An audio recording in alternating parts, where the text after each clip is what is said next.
Rosh Hashanah, obviamente las parashot siguen igual. Luego viene Yom Kippur y Sukkot, obviamente, ¿sí? Pero vamos a leer algo, aunque luego vamos a ver cómo. La parashá, ¿no es cierto?, es esta. Ustedes tienen que haber visto.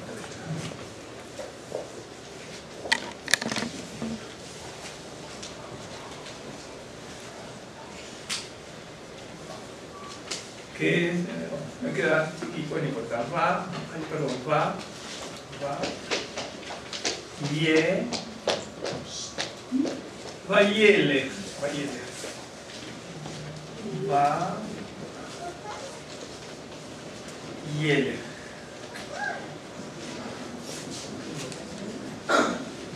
Este es va y este es el verbo. Esta es la conjunción y nuestra, y construido estos y fue. ¿De acuerdo?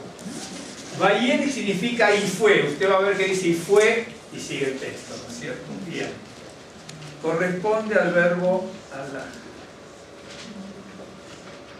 Porque esta es la conjunción. Esta no es el verbo, esta es la conjunción. Bien.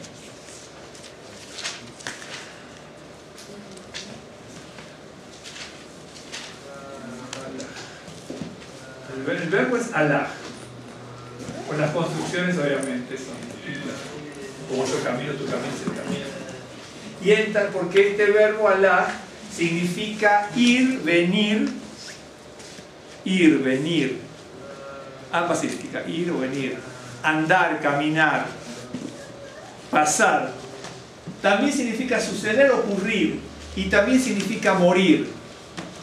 Vieron que en inglés también hay una expresión, ¿no es cierto? Pass away, ¿no es cierto? Que se murió. Entonces el verbo ir o venir también se utiliza para cuando alguien muere, ¿no es cierto? Porque fue. En español también decimos pasó a mejor vida, ¿vio? Pasó a mejor vida, fue a mejor vida. Por eso este verbo también se utiliza para eso, para construir esa frase, fue, ¿no es cierto? Porque yo puedo decir, se murió, falleció, o pasó a otra vida, pasó a mejor vida. Y entonces al verbo alaj significa eso, ¿no es cierto? Significa ir y venir, ir y venir, andar, caminar, suceder, ocurrir. También es para pasar y para morir. Tiene algunos otros, pero es lo que no nos interesa. Con eso es suficiente, porque el texto lo dice así. Y entonces, este es Devarim o Deuteronomio. Es el 31. Es un solo capítulo, pero de 1 al 30.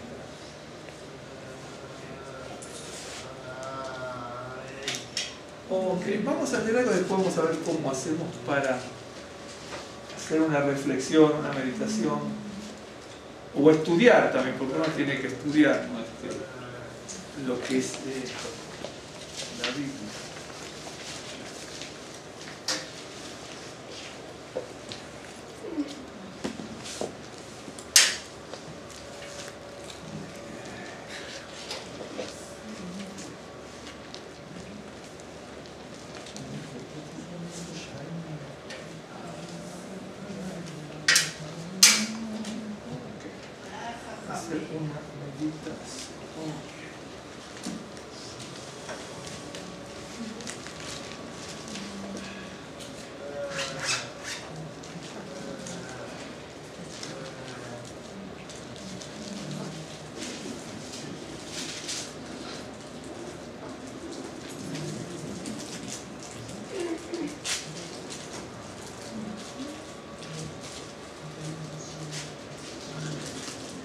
Entonces, 31 dijimos 1.30.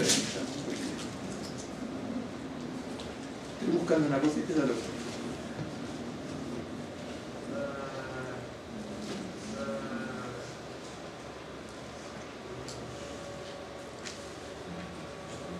Ok. Luego vamos a pasar a Primera de Reyes, ahora no, pero más, en unos segundos. A Primera de Reyes capítulo 20 y desde ahí vamos a realizar algo. pero les voy a mostrar algo. Entonces dice, ¿no es cierto? En el 31 de Barim, de Deuteronomio, dice, fue Moisés y habló estas palabras a todo Israel. Bueno, acá dice fue, obviamente dice va y él y fue. Se puede poner fue Moisés o y fue Moisés y habló estas palabras a todo Israel y les dijo, este día soy de edad de 120 años, no puedo más salir ni entrar. Además de esto, Adonai me ha dicho, no pasarás este Jordán. Adonai tu Dios, Él pasa delante de ti. Él destruirá a estas naciones delante de ti y las heredarás. Josué será el que pasará delante de ti como Adonai ha dicho. Y hará Adonai con ellos como hizo con Sehón y con Og y reyes de los amorreos y con su tierra a quienes destruyó. Y los entregará Adonai delante de vosotros y haréis con ellos conforme a todo lo que os he mandado. Esforzaos, cobrad ánimo, no temáis ni tengáis miedo de ellos, porque Adonai tu Dios es el que va contigo, no te dejará ni te desamparará. Y llamó Moisés a Josué y le dijo en presencia de todo Israel, esfuérzate y anímate, porque tú entrarás con este pueblo a la tierra que juró Adonai a sus padres que la daría, y tú se las harás heredar.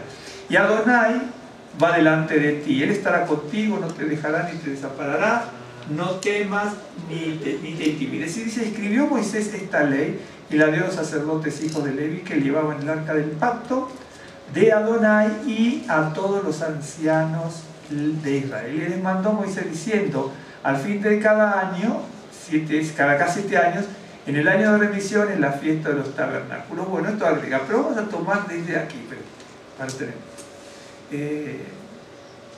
Verso 14. Y Adonai dijo a Moisés, bueno, 13. Y los hijos de ellos que no supieron, oigan y aprendan a temer a Adonai vuestro Dios todos los días que viviereis sobre la tierra donde vais pasando el Jordán para tomar posesión de ella. Y Adonai dijo a Moisés, he aquí que se ha acercado el día de tu muerte. Llama a Josué y esperad en el tabernáculo de reunión para que yo le dé el cargo. Fueron pues Moisés y Josué y esperaron en el tabernáculo de reunión. Y se le apareció Adonai en el tabernáculo en la columna de nube, y la columna de nube se puso sobre la puerta del tabernáculo. Y dijo Adonai a Moisés, he aquí, tú vas a dormir con tus padres, y este pueblo se levantará y fornicará. Esto quiero que lo tengan en cuenta por lo que dijimos antes, porque el pueblo de Israel era el pueblo preciado, el pueblo escogido, Am Segulá, ¿no es cierto? La niña de su ojo, que lo afirma en la roca eterna y tantas otras cosas. Y va a llegar un momento que este pueblo va a hacer esto, aquello, lo otro, y yo no lo voy a escuchar. Y después, cuando veamos después un poco lo de Reyes, se va a dar cuenta cómo Dios actúa con otros para la gloria de su nombre. Con un pueblo escogido, ¿no es cierto? Dios dice lo que va a pasar por su prevaricación. Y con gente que actúa terroríficamente siempre mal, como Él quiere resaltar su nombre en el pueblo de Israel, gobernado por gente impía, y como quiere resaltar su nombre en los enemigos del pueblo de Israel, y dice, este rey es un rey de lo más corrupto, morboso y lo que sea, pero le voy a hacer ganar la batalla, ¿no? Cuando Israel estaba bien, pero después actuó mal, Dios le hizo perder varias batallas. Pero a este rey, que era terriblemente corrompido, cuando yo leo el texto, yo tengo que decir, ¿por qué no dejas que venga los sirios y lo destruya? Y dice, no, el rey perverso va a ganar la batalla para que mi nombre sea glorificado. A veces uno tiene que entender la escritura, ¿no? Uno a veces cree que la escritura dice lo que uno quiere creer que diga, y verdaderamente no es así, pero escuche. De aquí tú vas, verso 16, de aquí tú vas a dormir con tus padres y este pueblo se levantará y fornicará tras los dioses ajenos de la tierra donde va para estar en medio de ella, y me dejará e invalidará mi pacto que he concertado con él. Y se encenderá mi furor contra él en aquel día y los abandonaré.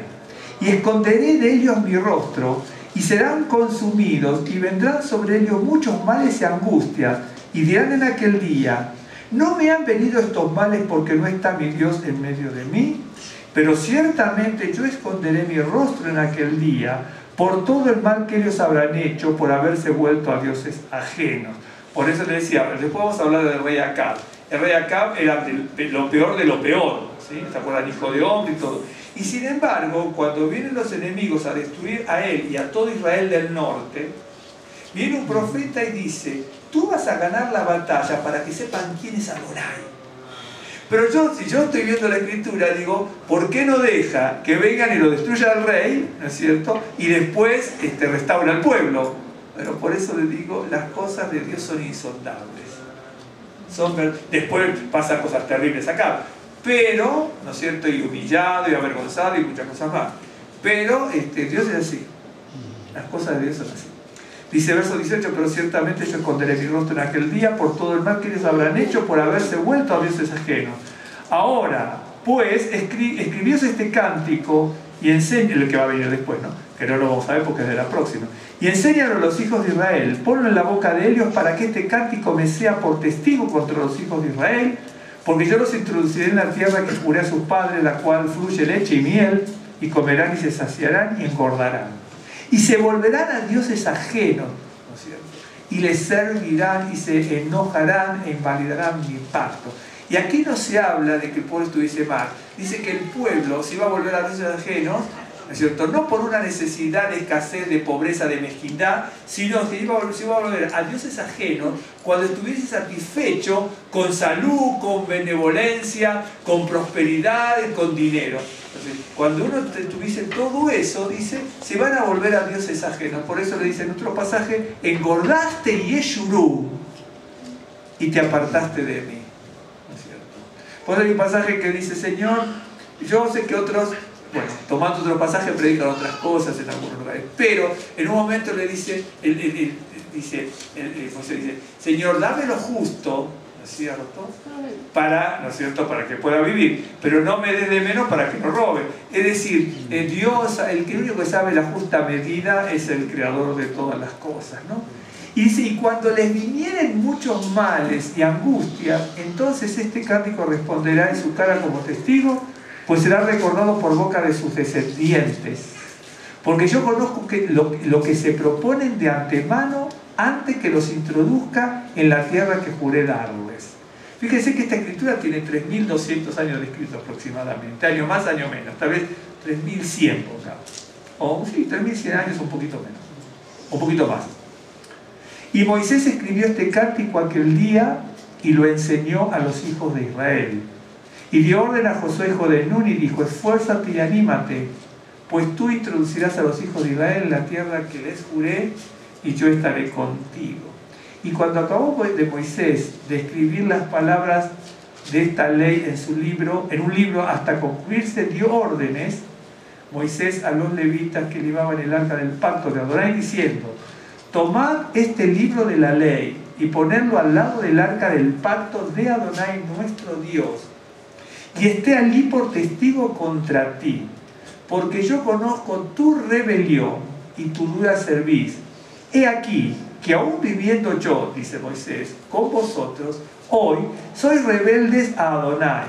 ¿Cuánto más después que yo haya muerto? Congregad a mí a todos los ancianos de vuestras tribus y a vuestros oficiales, y hablaré en sus oídos estas palabras y llamaré por testigo contra ellos a los cielos y a la tierra. Porque yo sé que después de mi muerte, ciertamente os corromperéis y os apartaréis del camino que os he mandado, y que os ha de venir mal en los postreros días por haber hecho mal ante los ojos de Adonai, enojándole con la obra de vuestras manos. Entonces habló Moisés a oídos de toda la congregación de Israel las palabras de este cántico hasta acabarlo, y es lo que va a seguir después y que posterior en la próxima parasha, etc. y así. Pero en el texto es muy claro, muy concreto, muy conciso también, pero muy elocuente, de que está diciendo: el pueblo de Israel se mantuvo mal estando yo y todos los días que estaban. Yo me voy a morir, van a entrar en la tierra y va a ser peor.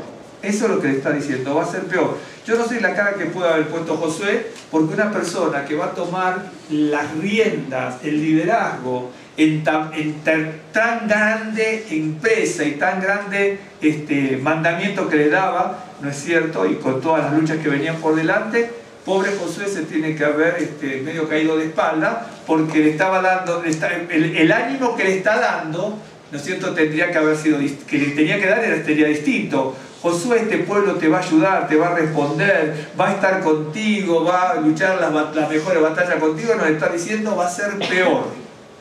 Por eso a veces, por eso la escritura tenemos que entender. Incluso cuando viene el Mesías, ¿no es cierto? Bueno, cuando usted ve, ¿no es cierto?, la escritura ve cómo se da idea de lo que va a ser el Mesías. Entonces, cuando vienen los ángeles, ¿no es cierto?, ministradores con unos pastores, les dice: gloria a Dios en las alturas y en la tierra paz para con los hombres, y anuncian al Mesías. Más adelante, el Mesías, cuando se presenta a la gente, le dice: yo no he venido para traer paz, sino para traer espada. No hay contradicción, ni en eso ni en esto. No hay contradicción. Él viene para traer paz en el corazón de los hombres, pero viene para traer espada, porque cuando se predica la palabra de Dios, incluso cuando se enseña la palabra de Dios, incluso cuando usted tiene y lo ve lo que está leyendo y estudiando, dice: no, esto no puede ser, tiene que haber una contradicción, tiene que mal traducido, debe haber otra interpretación, está mal interpretado. No, le está diciendo: van a entrar a la tierra prometida, el pueblo fue corrompido en todo el desierto, ¿sí? Se corrompió en el desierto, y cuando entren a la tierra y después se distiendan y haya prosperidad y abundancia que le iban a tener, se va a corromper, ¿no? No quiere decir que la prosperidad corrompe, pero en este caso sí. Bien, y entonces les dice que bueno, pongan como testigo el cántico ¿no es cierto?, que está aquí, es tremendamente interesante. El cántico del capítulo 32, lo vamos a ver, ¿no? Ahora, es tremendamente apasionante e interesante. No es fácil de entenderlo. Hay que estudiar fragmento por fragmento. Está escrito en poesía, está escrito con modismo, está escrito con ilustraciones muy lejos a veces de nuestra realidad. Acuérdense que Israel salió hace más o menos 3200 años. Pasaron 40 años en el desierto, cifra más, cifra menos, este cántico tiene 3160 años de antigüedad, para hacer números redondos. Imagínense cómo cambiaron, ¿no?, las formas de interpretar, los modismos, ¿no? Entonces, por ejemplo, en un caso dice: así pagáis a Adonai, pueblo loco e ignorante. Y así dice: pueblo loco e ignorante. Así le pagan a Adonai por todos los beneficios y todo. Bueno, ok. Ahora, Israel era el pueblo preciado de Dios. Es el pueblo preciado de Dios. El pueblo era y es el pueblo escogido. Pasó muchos problemas, muchas vicisitudes, muchas tragedias, muchas cosas malas que el pueblo hizo. Y él le dice: cuando ellos, ¿no es cierto?, por aquí, dice, me hablen, yo voy a esconder mi rostro en aquel día por todo el mal que ellos habrán hecho. Estoy leyendo el verso 18, por haberse vuelto dioses ajenos. Y después lo refrenda un poco más, no lo vamos a ver ahora, el 32, que es el poema, la poesía. Dice: no, así pagáis a Adonai, pueblo loco e ignorante. ¿No es Él tu Padre que te creó, Él te hizo y te estableció? Acuérdate de los tiempos antiguos, ¿no? Y ahí empieza a hablar todo eso. Bueno, entonces, nosotros estamos en Rosh Hashanah, camino a Yom Kippur, los Yamim Noraim, ¿no es cierto?, donde son días tremendos, ¿no?, donde el pueblo se doblega y donde tenemos que doblegar nosotros, postrar en nuestro corazón, postrarnos en nuestra mente, en nuestro espíritu, delante, como dice, del trono de la gracia, en el altar de tu presencia. Y hay unos pasajes que dicen eso. Y entonces, ¿por qué hacemos eso? Porque la vida, todo, ¿no es cierto? Por eso está el Rosh Hashanah y Yom Kippur. La vida nos lleva por valles y por montes, ¿no? Con esto de valles y montes, que es lo que vamos a ver ahora, que Israel está pasando por valles y montes espirituales, o anticipándole que va a pasar por valles y montes espirituales. En los montes son montes, ¿no es cierto? Las colinas son un poco más bajas, pero los montes son montes en la Biblia, ¿no es cierto? La Gibá es un poco más baja y el Arar son montes, son altos, montañas o montes, ¿no es cierto? Pueden tener 2.000 metros, 5.000 metros, y las colinas son más bajos, por lo general. Y luego está el valle, el terreno raso, por así decirlo, llano, raso, y el desierto, que en definitiva el desierto es raso y llano, pongámosle como un valle. con el asunto de monte, valle, ¿no es cierto? Y desierto, ya hemos visto algunas cosas, tenemos que tener cuidado, ¿no es cierto? Porque no todos los desiertos son áridos, y algunos sí. No todo el valle es bueno, porque en un momento determinado dice, aunque ande en valle de sombra de muerte, ¿no es cierto? No dice valle de muerte, dice valle de sombra de muerte, porque si es de muerte, es muerte y se acabó. Ahí dice, cuando ande en valle de sombra de muerte, que tenga situaciones que me estén cayendo las sombras de la tragedia, de la calamidad, de las catástrofes, de la muerte, de la angustia. ¿Alguna vez nos hemos sentido angustiados? A veces tenemos ciertas cosas mal, pero alguna vez, a usted y a mí, nos ha pasado que nos hemos sentido angustiados, que siente que se le viene el mundo abajo, que las tripas le crujen, que no puede ni comer ni dormir, que tiene desesperación. Bueno, en la Biblia normalmente se habla, en ese caso no se habla de montes, en ese caso se habla de valles. Hay que tener cuidado con los montes y los valles, porque a veces parece que el valle parece que es bueno y otras veces parece que el monte no es bueno. ¿Me entienden? Pues uno tiene que aprender a saber. La palabra monte aparece muchísimas veces, no sé, 300 veces, más. Bueno, ok. Y entonces nosotros estamos buscando al Creador, viene Yom Kippur, el día del perdón. ¿Por qué? Porque el Señor nos tiene que llevar a los montes. Vio que tanto en el Tanaj como en el Brit allá aparece, ¿no es cierto?, el monte, ¿no? Hay muchos montes, ¿no? Hay montes buenos, hay montes no tan buenos, pero el monte. La Biblia dice que el Señor nos tiene que llevar a los montes, aunque los valles son buenos e importantes también para nuestra vida. Eso se lo voy a mostrar. Entonces Rosh Hashanah da paso a Yom Kippur. La gente viene con valles y montes toda la vida, todo el año. De Rosh Hashanah a Yom Kippur también hay valles y montes, ¿no es cierto?, para acceder al perdón del Señor, ¿no? Porque uno tiene que elevarse. El Señor nos tiene que elevar a los montes, pero yo le voy a mostrar que también son importantes los valles, tanto los valles como los montes son importantes. Entonces vamos a leer, ¿cierto?, y hacer una reflexión, tratando de hacerla corta, ¿no? La reflexión, porque el texto es muy largo, pero tienen que comprenderlo. Capaz que ni siquiera necesita la meditación, pero el texto es largo. Primera de Reyes capítulo 20, ¿sí? Primera de Reyes capítulo 20. Usted se acuerda que aquí hay un rey que se llama Acab. Este rey Acab era el hijo de Omri, ¿sí? Omri fue un hombre muy perverso también, ¿no? Dice, estoy leyendo el capítulo 16 de Reyes ahora, ¿no? Dice, y Omri, verso 25, Omri hizo lo malo ante los ojos de Adonai e hizo peor que todos los que habían reinado antes de él. Miren, hubo reyes malos, ¿no? Y este era terrible. Pues anduvo en todos los caminos de Jeroboam, hijo de Nabat. Y acuérdense que Jeroboam fue el ministro de Salomón, ¿sí?, que tuvo una reacción correcta al separarse, digamos, correcta entre comillas, al separarse de Roboam, el hijo de Salomón, y tomó 10 tribus, que un profeta le anticipó que tomara 10 tribus por la perversidad que tuvo Salomón y la perversidad que tuvo su hijo Roboam.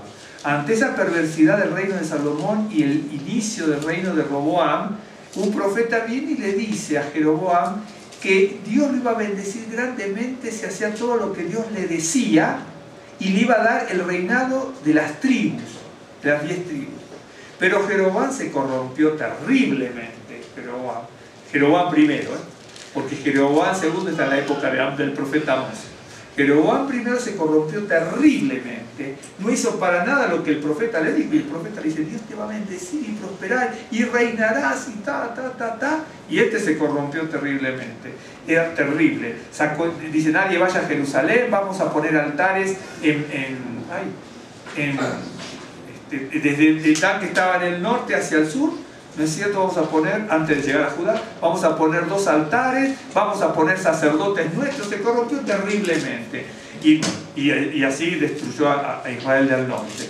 Y entonces este hombre dice, hizo lo malo ante los ojos de Adonai, hizo peor que todos los que habían reinado antes de él, pues anduvo en todos los caminos, que es el ejemplo, ¿no? Cuando cunde el ejemplo, pues anduvo en todos los caminos de Jeroboam, que puede leer la historia en varios capítulos de Jeroboam, hijo de Nabat, ¿no es cierto? Y en el pecado con el cual hizo pecar a Israel, provocando la ira de Adonai, Dios de Israel, con sus ídolos. Bueno, y entonces Omri murió, dice aquí, y reinó en lugar un hijo suyo Acab, y comenzó a reinar, etc. Acuérdense que, como todo, ¿no?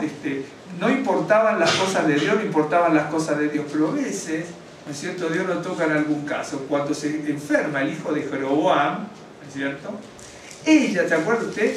Él manda a su esposa al profeta que le había hablado y la manda disfrazada. ¿Por qué? Porque dice, ¿cómo si el profeta la hubiese reconocido? Dice, pero como usted está tremendamente corrompido, ahora en el día de la angustia de su hijo, vienen a buscarme, ¿no?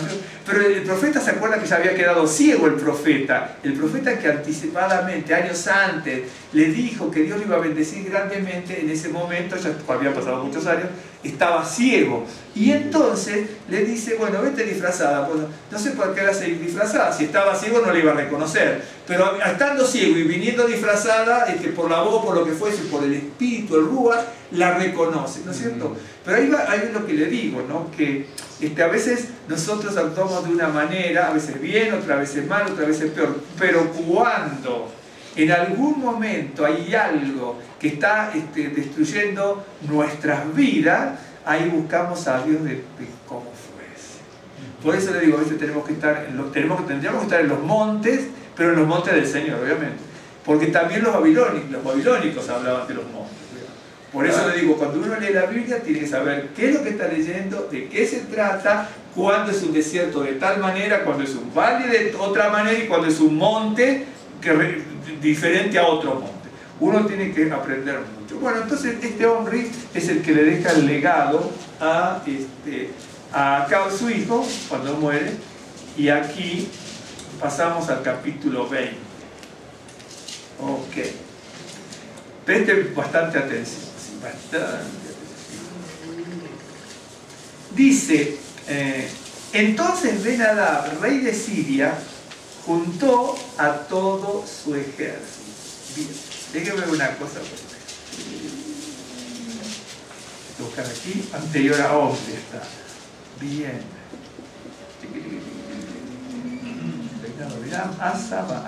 Aquí está. Ben-Hadad, rey de Siria, acá no lo dice la Biblia, pero sé lo que estoy diciendo. Este es Ben-Hadad segundo. ¿Por qué? Porque después va a leer un texto por ahí que le va a decir, así como fue con tu padre, está refiriendo al rey anterior, a los reyes anteriores, que tuvieron grandes beneficios en Damasco, y que yo tuve grandes beneficios en Samaria, le dice acá el rey, dice, yo te voy a restaurar los grandes beneficios que eran comerciales en Damasco, ¿no es cierto? Y va a ser restaurado lo anterior. ¿Qué es lo anterior? Porque este Ben-Hadad segundo. El Ben-Hadad primero, por eso digo que la Biblia hay que estudiarla mucho. A veces queremos aprender y no sabemos ni cómo aprender. En el capítulo 15, no se confunde, está el rey Asa, que está en el sur y después en el norte y después está en el sur. Esto es una historia muy compleja, hay que estudiar muchas horas el asunto de los reyes. En Primera de Reyes capítulo 15, verso 16 dice, bien, hubo guerra entre Asa y Baasa, rey de Israel. Asa estaba, en este caso estaba en el norte, y Baasa estaba en el sur. Y subió Baasa, rey de Israel, ¿no es cierto?, contra Judá, y edificó a Ramá para no dejar a ninguna salir ni entrar a Asa, rey de Judá.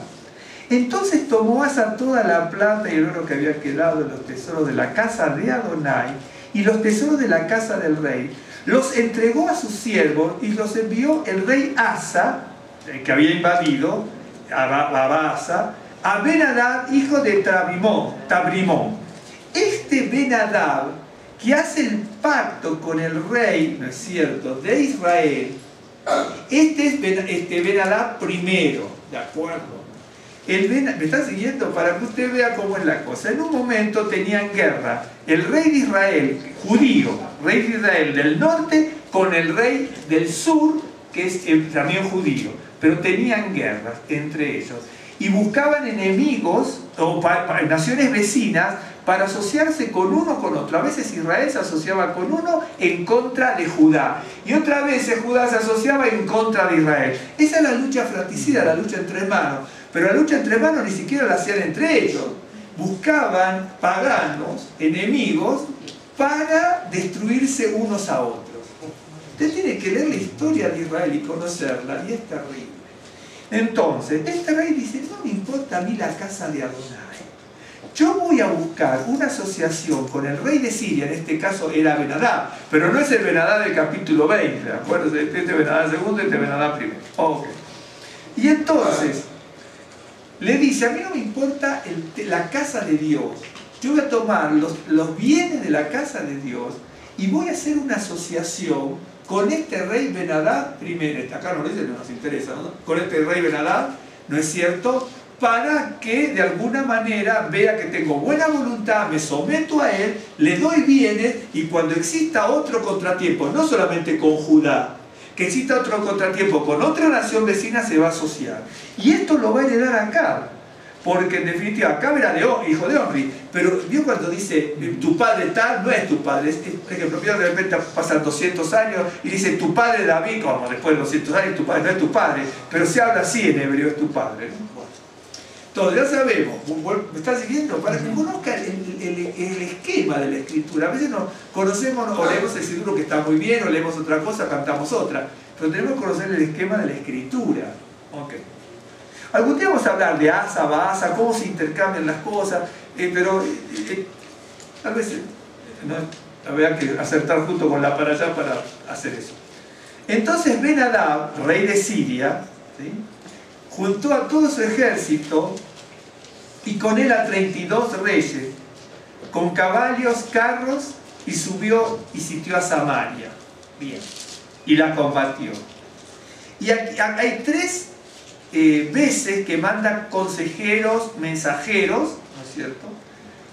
Y esta es la primera. Y envió Ben-Hadad mensajeros a la ciudad a Acab, rey de Israel, diciendo, acuérdense que está Acab, es el que tuvo el problema con Elías, o Elías con el problema de Belacab, ¿no es cierto? Y todo esto. El que le quiso comprar la viña a Nabot, y la mujer hizo todo un tipo de cosas. Bueno, acuérdense este.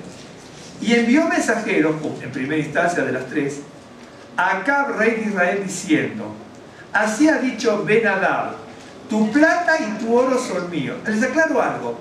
Esta, en Primera de Reyes, esta es la primera de las guerras que va a tener Israel del norte con Ben-Hadad. En este capítulo 20 hay dos guerras de las 3 que narra Primera de Reyes, entre Israel del norte y Ben-Hadad. La primera está al principio, la segunda está un poquito más al final. La tercera guerra está en el capítulo 22, cuando el rey de Israel del sur va a ver a Acab, Israel del norte, y ambos querían tomar Ramot de Galad. En el capítulo jamás dice Ben-Hadad, pero cuando uno estudia la historia sabemos que Ramot de Galad en esa época estaba tomada por Ben-Hadad, ¿de acuerdo? Entonces, hay 3 guerras, me llama la atención siempre cuando es 3, bueno. Entonces hay 3 guerras narradas. En el capítulo 20 hay 2 distintas guerras, una en un momento y una después de un año, ¿sí?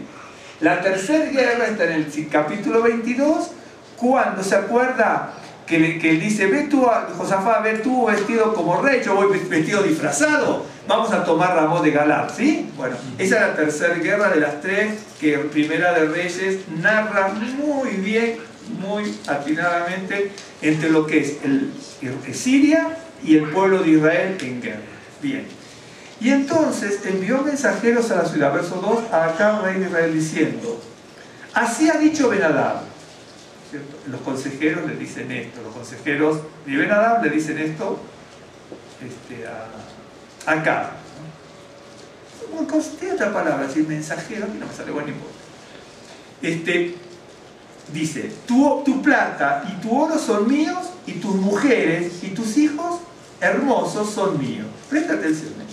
Y el rey de Israel, Acab, respondió y dijo, como tú dices, rey, señor mío, yo soy tuyo y todo lo que tengo. Entonces le dice, para estar en paz me tiene que dar tus hijos y tus mujeres, y tu oro y tu plata. Ok. Volviendo los mensajeros, segunda vez que vienen los mensajeros, dijeron, así dijo Ben-Hadad. Se nota que no se quedó conforme, porque él a lo mejor presumió que el otro iba a poner resistencia. Y dice, si no puso resistencia para darme a sus esposas, y darme a sus hijos, y darme su oro y plata, entonces este tipo es muy débil. ¿Vieron qué? Y lo presionó, así es el diablo, es tremendo. Y lo presionó. Y le dice, así dijo Ben-Hadad, segundo envío, yo te envié a decir, tu plata y tu oro, tus mujeres y tus hijos me darás. Además, mañana, a estas horas, enviaré yo a ti mis siervos, los cuales registrarán tu casa y la casa de tus siervos, y tomarán y llevarán todo lo precioso que tengan. Entonces el rey se quedó. ¿Ven qué tremendo? Pero fíjese el pensamiento. Si él quiere llevarse el oro y la plata y las mujeres y hijos, no tengo problema. Ahora, que me saque todo lo del reino, no te lo permito. ¡Qué bárbaro!, ¿no? Porque, digamos, que el oro y la plata se lo lleve está bien, pero no tenía ninguna preocupación en que se lleve a todo el mundo como esclavo de su familia real. ¿Se dan cuenta lo que es la perversidad del hombre? Entonces uno ve la perversidad del hombre. Entonces dice, cuando uno ve, dice, a este Dios en este momento, ni siquiera darle un día de vida, a este Dios lo tiene que borrar del mapa. Y no, va a pasar bastante tiempo hasta que lo borre del mapa. Porque Dios tiene propósito. Desde nuestra óptica humana decimos, ¡qué barbaridad! Cuando le vienen ahora a retirar, requisar todos los bienes del reino, dice, no, las mujeres y los hijos bien, pero el dinero no. Eso es lo que dice la Escritura cuando uno lee. ¿De acuerdo? Es terrible, es terrible. Entonces el rey, ahora, ¿no es cierto?, dice, llamó a todos los ancianos del país y les dijo, entended y ved ahora cómo este no busca sino mal, pero antes también buscaba el mal, pero le era poca cosa entregar a su familia y sus bienes personales, pero no los del reino. Bueno, pues ha enviado por mí, por mis mujeres y mis hijos, y por mi plata y por mi oro, y yo no se lo he negado. Y todos los ancianos y todo el pueblo le respondieron, no le obedezcas ni hagas lo que te pide. Lo primero se cumple, se va a cumplir, y el otro dice, ¿cómo se dice? No transemos tanto. Una cosa está bien, pero ya demasiado. Bueno. Entonces él, acá respondió a los embajadores, esa es la palabra, embajadores, de Ben-Hadad, decid al rey mi señor, haré todo lo que mandaste a tu siervo al principio, mas esto no te lo puedo hacer. Y los embajadores fueron y le dieron la respuesta. Verso 10, tercer mensaje. Y Ben-Hadad nuevamente le envió a decir, tercer mensaje de los embajadores, así me hagan los dioses y aún me añadan que el polvo de Samaria no bastará a los puños de este pueblo que me sigue. Como diciendo, qué bárbaro, ¿no? Muchas veces hay este tipo de cosas, ¿no? De promesas, ¿no? Que a veces no dan mucho resultado. Dice, mira, como diciendo acá, no te agrandes tanto, porque la tierra de Samaria, dice, por más que ustedes la cuiden, no va a alcanzar para llenar nuestros puños. Veo lo que es la soberbia, como diciendo, los vamos a arrasar, los vamos a destruir y pasar por encima, ¿no es cierto? Y nosotros tenemos puños más grandes, ¿no es cierto?, que toda la tierra que tienen ustedes. Qué bárbaro. Esto aparece en varias escrituras, ¿no es cierto? Hay que tener cuidado cuando uno dice cosas, ¿no? A veces incluso en el Señor, ¿no? Que creemos que en el Señor. Por ejemplo, en el capítulo 19:2, ¿no es cierto?, cuando Elías huye, ¿no es cierto?, Jezabel, en su soberbia y su vanidad, dice algo similar. Dice, entonces envió Jezabel a Elías un mensaje diciendo, cuando él se escapaba, así me hagan los dioses y aún me añadan, si mañana a estas horas yo no he puesto tu persona como la de una de ellos. Es decir, tú te escapas, pero te voy a agarrar y destruir. Y entonces haces un juramento sobre sí mismo. Eso tiene que tener mucho cuidado, ¿no es cierto? Porque dice, así me hagan y me añadan los dioses, si tú mañana a esta hora no estás en mis manos. Y en definitiva, Elías no estuvo en sus manos, sino que la sangre de ella fue lamida por los perros, ¿no ¿no es cierto? Por eso mismo también va a pasar, creo que está en el capítulo 2, no tiene que leer todo eso. Cuando Betsabé, no, la esposa de David, ¿cómo es? Sí, Betsabé, digo, la esposa de David, del rey David. Betsabé, sí, me digo. La esposa de David va a Salomón, que era su hijo, pero tenía otro hijo que era Adonías. Y entonces, ¿se acuerdan? Betsabé le dice, mira, yo quiero tal cosa y tal cosa, tal esposa para mi hijo, y Salomón está viendo que está queriendo el reino, ¿no es cierto? Y entonces, lo ve como algo que era un pacto. Y entonces también Salomón le dice, así me hagan los dioses. Entonces dice, hoy mismo morirá Adonías. Y lo manda a matar.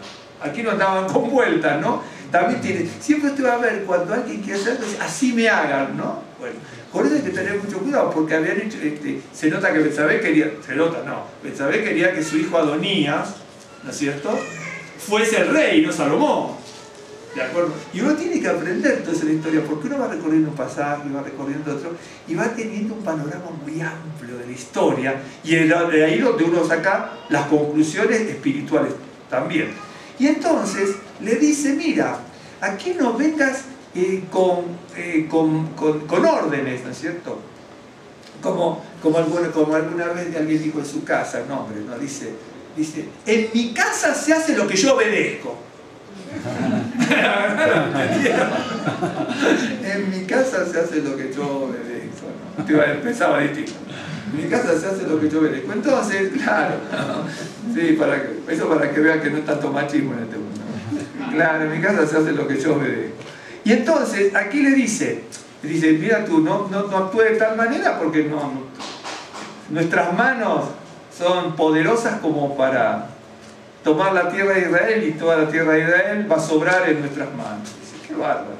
Y el rey le respondió, verso 11, dijo, decirle que no se alabe tanto el que se ciñe las armas como el que las desciñe. Dice, por ejemplo, acá actuaba mal, obviamente actuaba mal, pero el otro actuaba igual de peor que él, no ni peor ni menos, igual de peor, ¿no es cierto? Porque él está diciendo lo que iba a hacer, y el otro dice, no te alabes tanto. Fíjese cómo, pongamos una frase coloquial, pero la entendemos todos, cómo el pez muere por la boca, porque el rey Acab le está diciendo al rey de Siria, no te alabes tanto, ¿no es cierto? No sé cómo él pensaba que iba a ganar, si no venía el profeta, no sé lo que imaginaba, no estamos en la cabeza de Acab en ese momento, no sé cómo pensaba que podía ganar, porque venía con una multitud de gente, y más adelante dice, Israel es un pequeño rebaño, y esto viene con una multitud de gente. No sé cómo pensaba ganar, pero también por eso hay que tener cuidado con lo que dice, porque él está diciendo al otro, no te alabes tanto, ¿sí? No te alabes tanto. Pero en el siguiente pasaje, cuando van a tomar Ramot de Galad, ¿no es cierto?, el profeta Miqueas le dice, algo parecido, aunque no usa la misma palabra, no te alabes tanto, rey. Dice, no, porque yo voy a volver y a ti te voy a matar, no te alabes tanto, porque si vuelves porque Dios no habló por mí. ¿Se acuerda que se disfrazó y murió y se acabó la historia? A veces hay que tener cuidado, ¿no? Aquí el rey se engrandeció, ¿no es cierto? Como diciendo, esta es la mía, ¿sí? Pero más adelante no recibió mucho su alabanza aquí en este momento, porque muere de una forma catastrófica. Elías, bueno, no lo llamaron Elías, llamaron a Micaías. Y Micaías le dice, ¿no es cierto?, no preste la atención a estos 400 profetas que todos te profetizan mal, porque te profetizan todo lo que tú quieres, y tú no tienes que escuchar todo lo que tú quieres, tú tienes que escuchar la palabra de Dios, no lo que te imaginas. Y entonces le dice así, y el rey de Israel respondió, decirle que no se alabe tanto el que se ciñe las armas como el que se las desciñe. Y cuando él oyó estas palabras, estando bebiendo, porque estaban bebiendo, y después también van a estar bebiendo, ¿no? Estaban bebiendo. Estaban en lo que estaba con el rojo los ojos y con el alcohol en su corazón, dice, mira, Samaria no es nada para nosotros, y todo esto. Y cuando él oyó estas palabras, estando bebiendo con los reyes en la tienda, dijo a su siervo, disponeos, y ellos se dispusieron contra la ciudad. Bien. Aquí viene el primer mensaje de un profeta, va a aparecer 3 veces, aparece en el 13, en el 22 y en el 28. ¿De acuerdo? Ok. Y aquí un profeta vino a Acab, no dice el nombre, rey de Israel, y le dijo: así ha dicho Adonai, ¿has visto esta grande multitud? He aquí yo te la entregaré hoy en tu mano para que conozcas que yo soy Adonai. Y esto es lo que yo le decía, pero el rey Acab era, de acuerdo a lo que decía, de hombre que hizo peor hasta que Jeroboam prácticamente destruyó a Israel, prácticamente. Omri fue peor que, igual que Jeroboam. Acab siguió los pasos de su padre. Y nos estamos dando cuenta que es un rey tremendamente corrompido por muchas cosas que han pasado y que iban a pasar después. ¿No es cierto? Por su esposa, la esposa de él, Jezabel, por todo lo que hacía, y todo esto. Y entonces, acá es donde uno piensa, ¿pero cómo? En el capítulo de la para allá me dice que Israel iba a proceder mal y que Dios iba a esconderse de Israel. Y este rey, que es el que está llevando a Israel a la destrucción, no lo destruye. ¿Vio? Por eso son las grandes misericordias del Señor. ¿A usted no le ha pasado que de repente, a lo largo de nuestra vida, porque siempre le echamos la culpa a los demás, los que nos hicieron mal, los que nos hicieron mal, los que nos hicieron mal, pero alguna vez le hicimos mal a alguien nosotros, o de palabra, o de hecho, o lo hicimos porque ni siquiera el no ayudar es hacer mal, en definitiva, ¿ok? Y entonces, el no comprender, el no ayudar, el no estar, sea lo que fuese. Entonces, ¿alguna vez nos le pasó que actuamos en una forma desordenada en la vida, en una forma dislocada, ¿no es cierto? En una forma en donde ni prestamos atención y tomamos decisiones que no corresponden en vez de buscar el conocimiento, la sabiduría, muchas cosas, ¿no? Y sin embargo, va pasando un año, dos, y parece que las cosas no van bien, ¿no? Y entonces parece que como que nos van bien, es porque estamos actuando bien, pero no, estamos actuando mal, ¿de acuerdo? Y entonces ahí nos damos cuenta de que estamos bien, entre comillas, si se puede llamar estar bien, por la misericordia del Señor. Pero no porque estemos en justicia o seamos justos. ¿Me está siguiendo? Aquí, acá, de justo no tenía nada. No actuaba en justicia para nada. Su esposa era igual o peor que él. ¿No es cierto? Andaban siempre mal. Incluso actuaba en forma aniñada a veces. ¿Se acuerdan cuando le quiso comprar la viña a Nabot? ¿Se acuerdan de eso? Nabot no se la quiere vender. ¿Por qué no se la quiere vender? Porque era de sus padres. Y con Levítico, si usted conoce la Torá y el Taná y los mandamientos, dice Levítico que no se puede vender. Él dice, esta es la heredad de mi padre, yo tengo otras tierras, pero esta es la heredad de mi padre y yo te la puedo vender porque Levítico dice, no hay que vender la heredad del padre porque habría que hacer la perpetuidad, ¿correcto? Y entonces, me está siguiendo, se acuerda la historia, no sé cuántas veces la diga, pero se la acuerda. Y entonces Acab vuelve a su casa, ¿no es cierto? Se acuesta y no pudo comer, no pudo dormir. Era una actitud infantil. La del rey de Israel dice, no me quiere vender la tierra. Pero, y ese era el rey de Israel. ¿De acuerdo? Entonces, ahí uno se va dando cuenta el perfil psicológico, la personalidad de alguien que tenía en sus manos nada más ni nada menos que la dirección de todo Israel del norte. ¿Perdón? El poder. Claro, y entonces Israel estaba viniendo así desde Jeroboam II, porque fue el primero, que fue el primer rey, empezaba a venir en decadencia. Bueno, entonces yo decía, bueno, qué bárbaro, ¿por qué no lo destruyó ahora? Y vio lo que le dice, que esto es lo que llama la atención. A Israel se iba a esconder porque procedía mal, iba a esconder su rostro. Y aquí le dice, vino un profeta, verso 13, al rey de Israel, y le dijo, así ha dicho Adonai, ¿has visto esta gran multitud? He aquí yo te la entregaré hoy en tu mano para que conozcas que yo soy Adonai. Este era el momento propicio para que se arrepintiera. No le sirvió mucho, que ya sabemos la historia cómo termina, pero desde aquí hasta donde termina, hay 1000 detallitos que uno los tiene que entender, valorar y aprender muchas cosas para la vida de cada uno. Y respondió acá, ¿por mano de quién? Él le dijo, así ha dicho Adonai, por mano de los siervos de los príncipes de las provincias. Y dijo Acab, ¿quién comenzará la batalla? Y él respondió, tú. Entonces Acab pasó revista a los siervos de los príncipes de las provincias, los cuales fueron 232. Aquí no se confunda mucho, porque vieron que Siria tenía 32 reyes. Aquí los 32, vio que la cantidad es más 200, pero eso no vamos a hablar, porque siempre está el número 32, ¿no es cierto? Bueno, dice, entonces el rey pasó revista a los siervos de los príncipes, de los cuales fueron 232, y luego pasó revista a todo el pueblo, a todos los hijos de Israel, que fueron 7.000. Entonces tenemos 7.000 más los 232 príncipes. Ok. Y salieron a mediodía. Esto tiene que tenerlo en cuenta, porque lo podemos ver de otra manera, no es un detalle menor. Y estaba Ben-Hadad bebiendo y embriagándose. ¿Por qué salieron al mediodía? Si usted se fija, al mediodía nadie va a la guerra, porque el calor en esa zona en ese momento era terrible. Entonces el rey dice, esto no me van a atacar. Lo que dice el texto se podría ver otra cosa. Pero, ver por qué dice mediodía, qué es lo que significa. Bueno, pero vamos a verlo llanamente. Entonces, el rey está bebiendo, embriagándose, porque dice, esto no nos van a atacar, no tiene ni con qué, y aparte mucho menos al mediodía, ¿no es cierto?, con las inclemencias del tiempo. Por ejemplo, en Israel, bueno, en la época que hace calor, obviamente, en Israel en ciertos lugares, ¿no es cierto?, como aquí también, ¿no es cierto?, en ciertos lugares de México, otros países, pero en Israel no es la excepción. Por ejemplo, a la hora del mediodía, en el tiempo que hace calor, son 45 grados la sombra. ¿De acuerdo? Entonces no es, o más. Entonces no es tan fácil hacer actividad. De hecho, que nosotros vivimos en una ciudad, en una ciudad que estaba a 1000 kilómetros de Buenos Aires, como tantas otras, pero en los días de calor, que son la gran parte del año, pero en los días de calor, ¿no es cierto?, estábamos sentados desde un piso así no de esto, sino como de afuera teníamos en la sala, ¿no?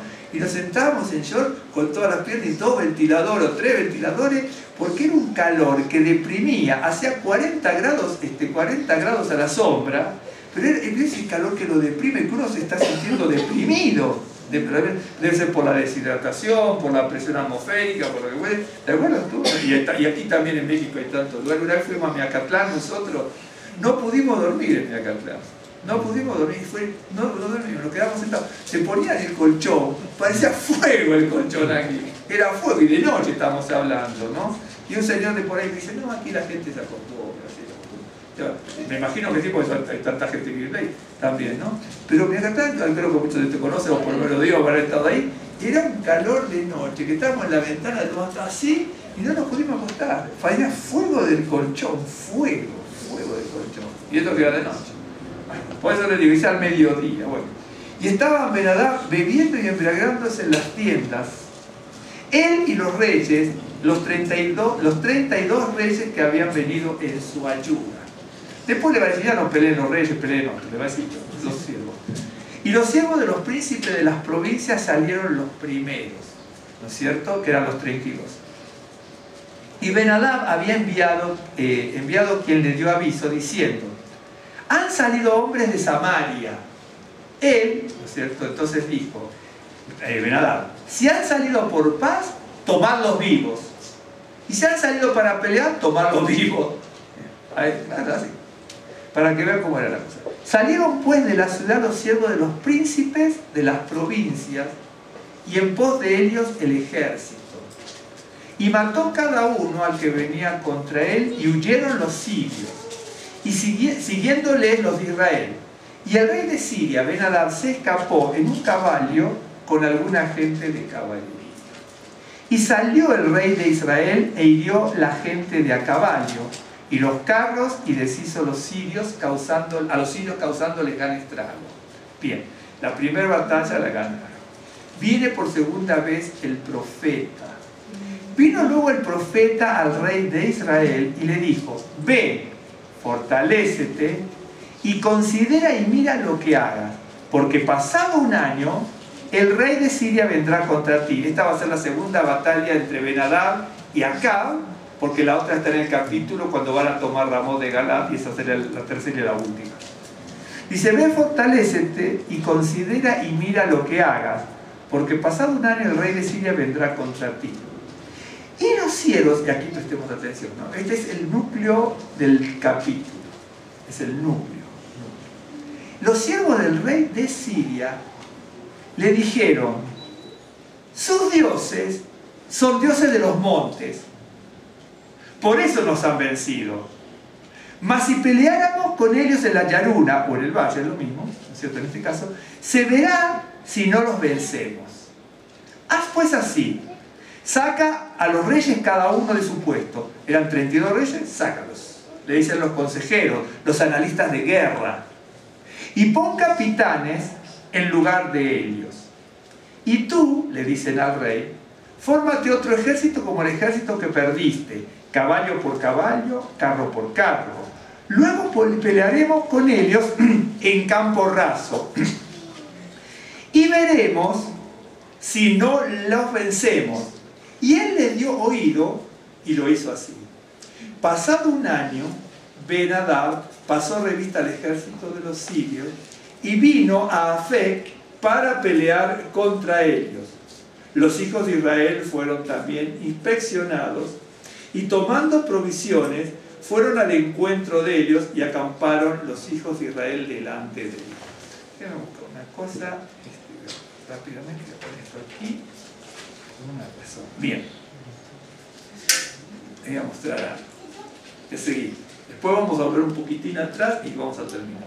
Vino entonces, dice, los hijos de Israel fueron también inspeccionados y tomando provisiones fueron al encuentro de ellos, de los sirios, y acamparon los hijos de Israel delante de ellos como dos rebañuelos de cabras, y los sirios llenaban toda la tierra.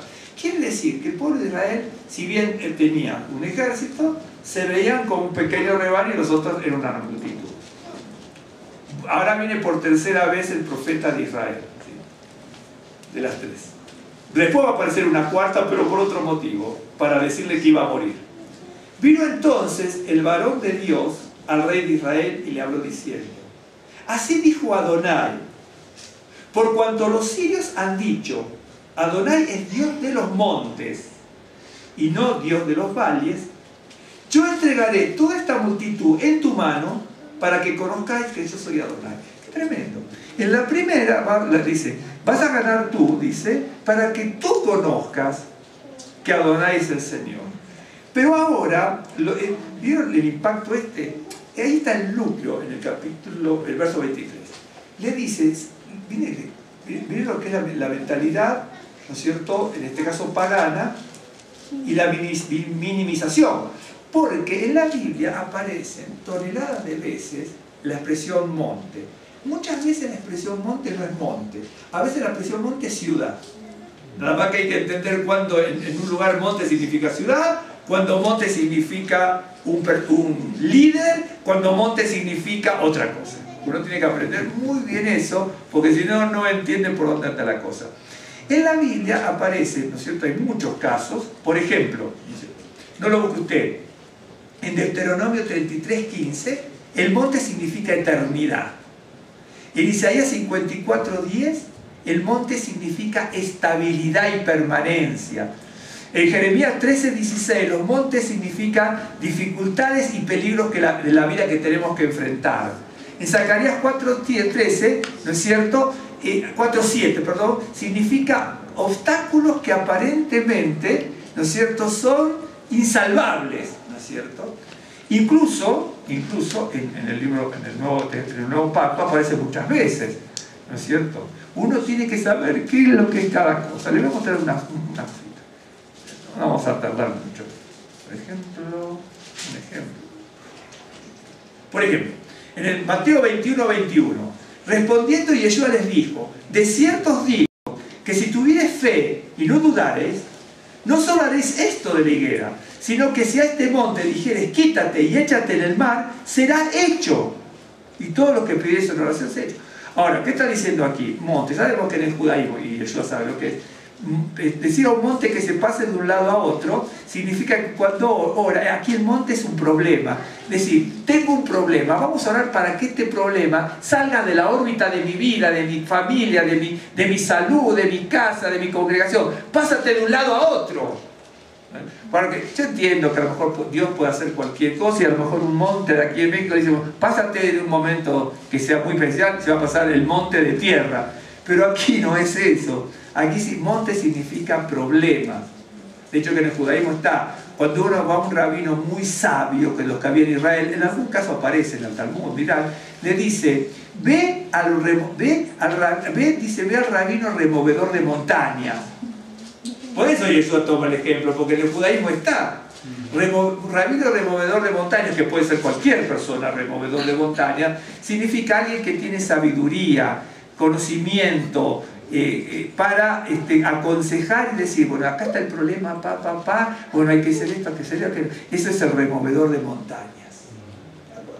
Entonces, aquí tenemos, por ejemplo, el caso y hay muchos, por ejemplo, un ejemplo, déjenme ver. A veces montaña es montaña y punto, ¿no es cierto? Que el ejército campe en tal montaña y punto, es una montaña. Aquí va a haber un monte, otro monte, en este va a ser la parte de las bendiciones, esos montes de montes.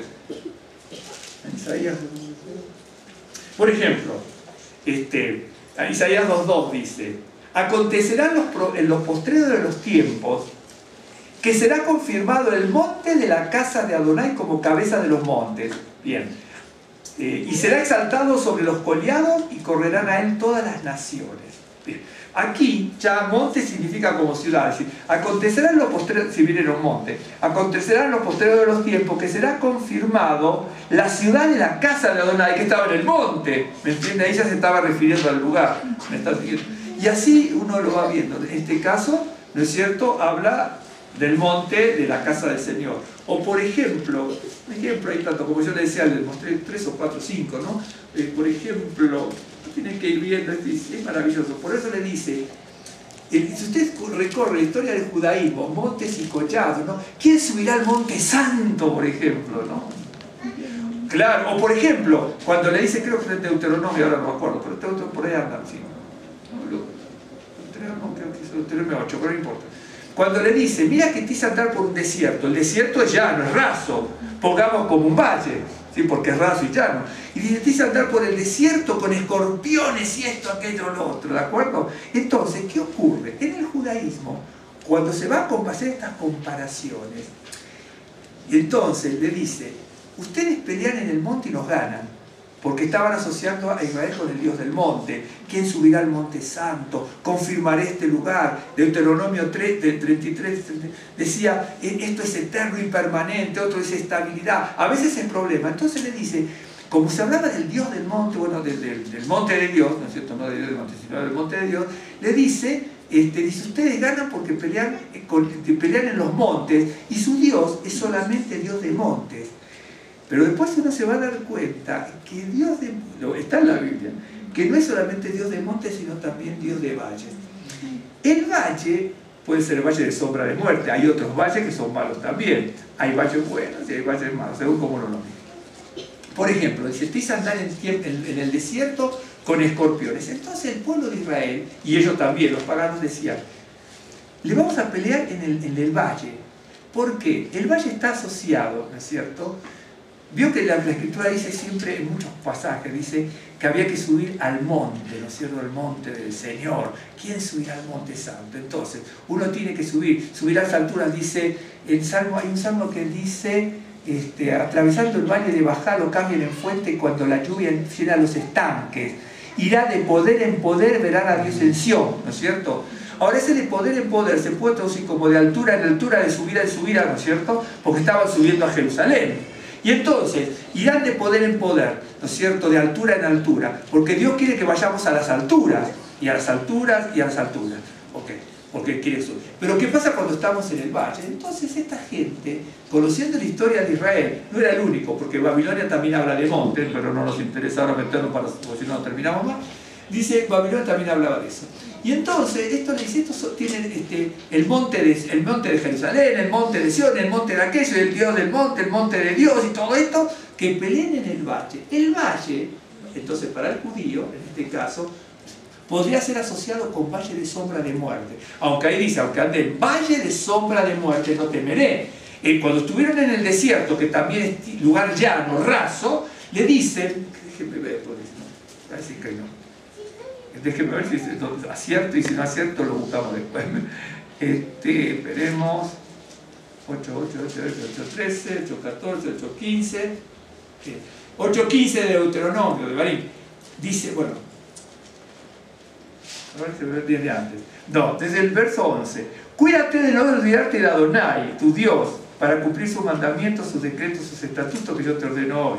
No suceda que comas y te sacies, lo mismo que leímos antes en el 31, y edifiques buenas casas para que habites, y tus vacas y tus ovejas se aumenten, y la plata y el oro se te multipliquen, y todo lo que tuvieres se aumente, y se enorgullezca tu corazón y te olvide de Adonai tu Dios, que te sacó de la tierra de Egipto, de casa de servidumbre, que te hizo caminar por un desierto grande y espantoso, lleno de serpientes ardientes y de escorpiones, y de sed, donde no había agua. Y Él te sacó agua de la roca del pedernal, que te sustentó con maná en el desierto, comida que tus padres no habían conocido, afligiéndote y probándote, para que a la postre hacerte bien. Y digas en tu corazón, mi poder y la fuerza de mi mano me ha traído esta riqueza. ¿Qué está diciendo aquí? Dice, cuidado, porque vas a entrar a la tierra, te vas a ensoberbecer, enorgullecer, progresar, prosperar, enriquecer, y te vas a alejar de Dios. Pero no te olvides que en el desierto de escorpiones, el desierto es un lugar raso, no es el valle, pero es un desierto. Okay. Dice, en este caso era de escorpiones y serpientes ardientes, donde no había agua, donde no había comida, ¿no es cierto? Y entonces, para el pueblo judío, cuando le hablaba de lugar llano, lugar raso, como dice en otro pasaje, más o menos lo mismo, de llanura o de valle, ¿no es cierto?, estaba implicando problemas, estaba implicando, ¿no es cierto?, tribulaciones, enfermedades, valle de sombra de muerte, traiciones, desilusiones. Estoy tomando distintos pasajes de esto, que había penas y aflicciones, serpientes, tormentas, desolación, calor, escorpiones. Y entonces le dice, el Dios de ellos lo defiende en el monte, pues van a subir al monte del Señor. ¿Quién subirá? ¿No es cierto? El de mano justa y que no tenga un corazón impío, etcétera, etcétera, que no haga su corazón a cosas malas, etcétera, etcétera. Entonces, los paganos dicen, ¿por qué no peleamos en nuestro terreno? Que es en el valle, donde sientan, el lugar raso que tenían, ¿se acuerdan lo que está diciendo? El lugar raso que era desierto, en definitiva, pero era un lugar llano, que tenían escorpiones y serpientes, sed, no había agua y no había comida. Dice, su Dios no los va a defender en esos lugares. ¿Está siguiendo? Bien. Voy a volver de nuevo sobre este pasaje, rápidamente. Hay otros del monte que son maravillosos, ¿no? de la llanura también. Terminamos en unos minutos. Reyes 20. Samuel, Reyes 15. ¿Me está siguiendo? ¿Vio cómo es? Hay, sí, primero 20, 13. Entonces sus siervos, primera de Reyes 20, pero vamos a leer desde... para que conozcas que soy Adonai, verso 28. 29. 7 días estuvieron acampados los unos frente a los otros, y el séptimo día se dio la batalla. Y los hijos de Israel mataron de los sirios en un solo día 100.000 hombres de a pie. Los demás pusieron a Afec. Aquí cuando si quiere va a buscar, no sé si va a estudiar o no esto, pero cuando busquen Afec tengan cuidado, porque en este momento había varias ciudades de Afec. Esta es una de las tantas ciudades que se llamaban Afec en ese momento. Entonces si va a buscar mapas, tengan cuidado, pues sí, pero como Afec está acá y la otra está acá y la otra acá, bueno, estaba arriba. Bien. Pero había, no me acuerdo ahora, pero sí que había como 3 o 4 ciudades que llamaban Afec en ese entonces. Bien. Es lo mismo que aquí, veo que aquí en México tenemos calle fulana, aquí la tenemos en una colonia, la tenemos en otra colonia, la tenemos en otra colonia. Entonces, cuando llegamos a México nos hacíamos unas bolas nosotros con eso acá, y digo, esta calle la vimos por otro lado y está en una colonia lejísimo. Pero veo que tienen los mismos nombres, primera calle de esto, segunda calle de esto, tercera calle del otro. Bueno, algo más o menos. Con el Afec pasa lo mismo. Porque si leo otros pasajes va a decir, que me dijo. Los demás huyeron a Afec a la ciudad, y el muro cayó sobre 27.000. Ya murieron 127.000. 100.000 muertos y 27 que se le cayó las paredes encima. Bueno, que habían quedado. Bueno, también Ben-Hadad vino huyendo a la ciudad y se escondía de aposento en aposento. Entonces sus siervos le dijeron, esta es la segunda batalla que gana Israel, pero vio que la gana en definitiva Acab, que era el rey más perverso. Pero les dice, no lo hago por ustedes, por el rey, lo hago para que me conozcas que yo soy Adonai, y lo hago porque dijeron que yo soy un Dios limitado, que solamente defiendo aquí arriba y no defiendo cuando están aquí abajo con los problemas. ¿Por qué? Porque la altura en Israel significa salud. la altura, estar en los montes, ¿no es cierto?, con el Señor, significa prosperidad, significa riqueza, significa crecimiento, significa abundancia. Y el llano significa todo lo que le dije antes: penas, traiciones, enfermedades, calamidades, catástrofes, escorpiones, serpientes, humillaciones, vergüenza, que todo eso está ahí en el valle. ¿De acuerdo? Y entonces en el monte está todo lo bueno. Lo que le está diciendo el rey, ¿no es cierto? Esto está en otros pasajes también, en otras situaciones que son paralelas, pero con otras historias. Lo que le está diciendo el rey aquí, y eso tú no tienes que tener cuidado, porque a veces nos pasa a nosotros, creemos que es un Dios limitado. Él le dice: tengan en cuenta que el Dios de ustedes es un Dios de montes, y el Dios de montes sí, ustedes están con el Dios con el monte de Dios, en el monte de Dios, porque ustedes tienen bienestar, esto y tienen aquello y lo otro. Pero ahora bajen al valle, ¿no es cierto?, a ver si el Dios de ustedes los ayuda. El valle es el problema de los problemas y las tribulaciones, de enfermedades, lo que fuese, todo malo. Y entonces a veces nosotros también lo creemos. ¿Vio? Cuando decimos, por ejemplo, cuando estamos bien, parece que Dios está con nosotros. Cuando estamos mal, decimos: ¿nos podrá ayudar Dios? Aunque parezca mentira, tomamos muchas veces la misma, aunque no lo digamos, lo tenemos adentro nuestro, ¿no? Parece mentira, pero aunque... ¿Vio cuando los griegos sirios querían destruir a Israel con sus costumbres? Nosotros inconscientemente muchas veces tomamos el pensamiento del pagano sirio. Porque el sirio le dice: Dios de usted está en el monte y no nos ayuda en la necesidad. Cuando estamos bien decimos: Dios y esto, y vamos a la congregación, a uno le decimos: porque Dios esto, porque Dios aquello, si es vecino, familiar, ¿no es cierto? Pero cuando estamos mal, ¿no es cierto?, nos vemos como paño caído. ¿De acuerdo? Y es verdad, el dolor se siente, el sufrimiento lo asumimos. Pero el mismo Dios que está cuando estamos sanos es el mismo Dios que cuando estamos enfermos. ¿De acuerdo? Presta atención, lo está siguiendo. Y entonces le dice: no les pueden ayudar. Y muchas veces cada uno de nosotros seguimos ese pensamiento del rey sirio, o de los consejeros del rey sirio. Así es Satanás. Satanás porque Satanás no actúa.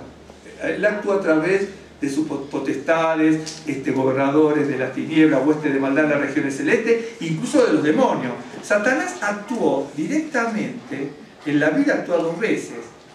Cuando, el caso de Eva, ¿no es cierto?, fue Satanás, y en el caso de Judas, veo que dice que Satanás entró, pero son las únicas 2 veces. Le puede aparecer en el futuro, cuando el Mesías venga en su segunda venida. Pero Satanás como persona, ¿no es cierto?, está dirigiendo huestes, demonios y todo eso. Dígame. Es que en el libro de Judith, sí, en 8, sí, dice que 8 es 14. Dice: sí, dígame. ¿Cómo podrán captar su entendimiento y comprender sus intenciones? No, hermanos, no hagan enojar al Señor nuestro Dios. Si Él no quiere ayudarnos en estos 5 días, en su mano está el ayudarnos cuando quiera, como también el hacernos morir delante de nuestros enemigos. No hagan exigencias al Señor nuestro Dios acerca de sus planes.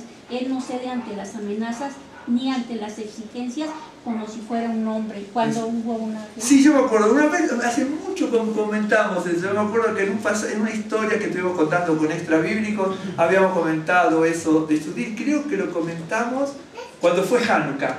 Cuando fue Hanukkah lo comentamos ese pasaje por la historia que la mamá le decía a sus hijos, ¿no es cierto?